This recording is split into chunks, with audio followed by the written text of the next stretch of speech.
I'm your host, Kavita Shinsky, and you're listening to Live Without Limits, the Dreams Come True with the Right Mindset. Today's presentation is titled, Are You Suffering from Compassion Fatigue? What is it and how can you recover? Compassion fatigue is a real thing. It's the unfortunate cost of caring for others at the expense of your own physical and emotional exhaustion. In particular, healthcare workers or those who care for their loved ones at home can be prone to this type of fatigue, often used simultaneously with the cost of caring. COVID brought the term to the forefront. Many healthcare workers and home workers were going around the clock. While we knew burnout was a problem, compassion fatigue is actually in a different ballpark. So, what is compassion fatigue? Are you experiencing this and how do you know? So, let's take a look. Is compassion fatigue the same as burnout? All right. So, compassion fatigue can be categorized as a type of burnout. But for the sake of explanations, let's separate the two. So burnout when a person reaches general overall exhaustion, leading to a lack of motivation and interest in their work.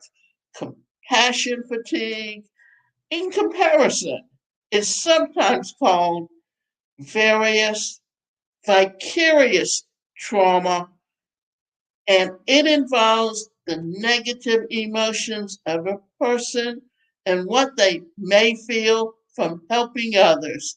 And it sucks. I'm just going to say it.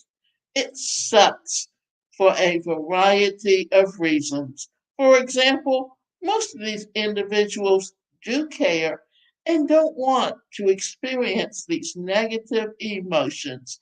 In fact, many of them got into their line of work to help people, but it can undeniably be exhausting day after day. You're empathizing, you're giving. It's a lot. On top of this, compassion fatigue doesn't necessarily come on slowly, unlike burnout, which leads to be gradual. Rather, it hits suddenly, usually when experiencing a particular traumatic scenario. So, what is an example of compassion fatigue? If you work in the healthcare or even at a retirement home, you may come face to face with trauma on a daily basis. This may mean and lead to feelings of extreme tiredness and even desperation. And these are definite signs that you might be experiencing compassion fatigue.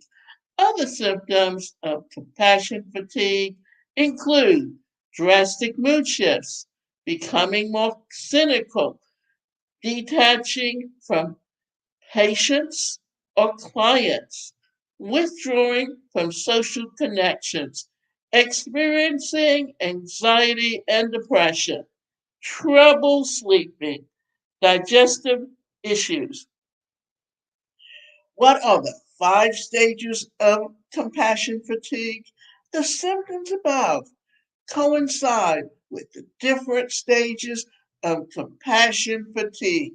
And these 5 stages include zealot phase. This is where everyone is in, really feels great.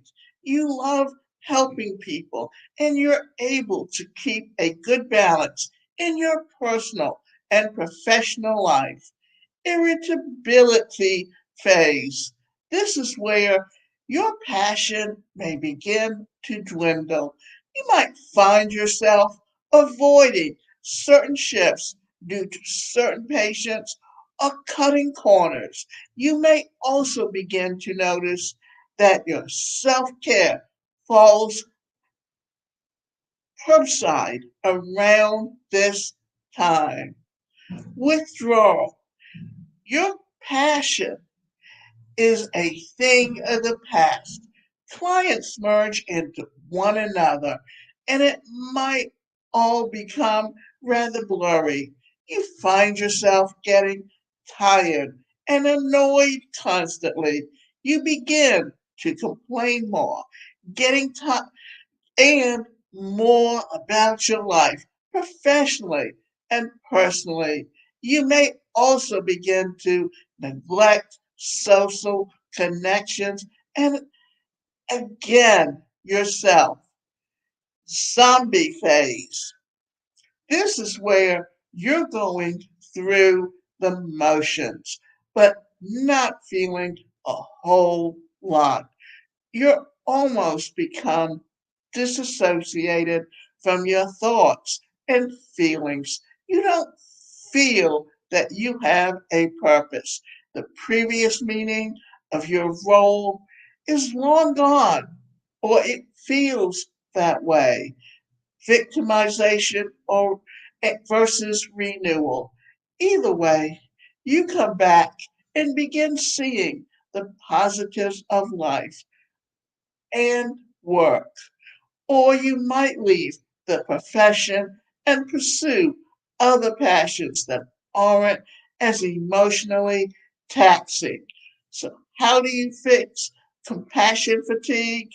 Maybe you've self diagnosed. You're experiencing compassion fatigue. Now, what? Here's a few ways to cope. Make sure that you always put self care first. Take note that your compassion and fatigue levels, especially when you notice their decline. Seek out support, such as a professional therapist. Take time to for yourself. And this is so crucial to recharge. Aim to have at least one meaningful conversation each day. Identify what's important to you in life. Avoid blaming others. Take responsibility. Journal. Write out your feelings, and this prevents them from becoming pent up. Find and use healthy stress coping strategies such as exercise, meditation, deep breathing, socialization, and more. Spend time performing your hobbies and activities so that you enjoy anything that's going on outside of work. And remember that you have to come first. As soon as you notice any kind of compassion fatigue, it might be best to take a leave in or a vacation. Alternatively, plan accordingly. Find someone to cover your shift and aid your loved one while you take much deserved breaks. This is completely okay. Any activist, said Mary Davis, has said, we can't heal the world today, but we can begin with a voice of compassion, a heart of love, an act of kindness, and make sure that you extend this to yourself as well. You should come first before everything else.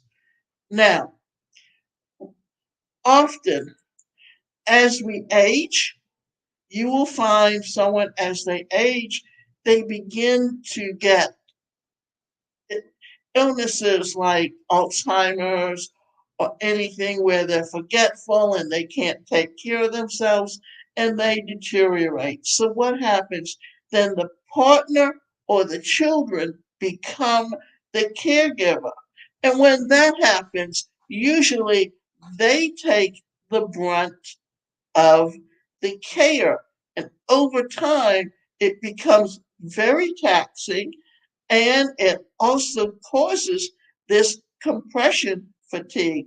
That's why when you're married and you've been married for many, many years and your partner starts having health issues, it's important for you to keep up the socialization, to get away and have some respite, because that's how compassion fatigue is started, and often because it becomes a long-term care, it only escalates, and it also makes it that much more difficult when the partner finally passes away. So remember, take care of yourself first so that you can keep giving to others and be there for them when they really need you.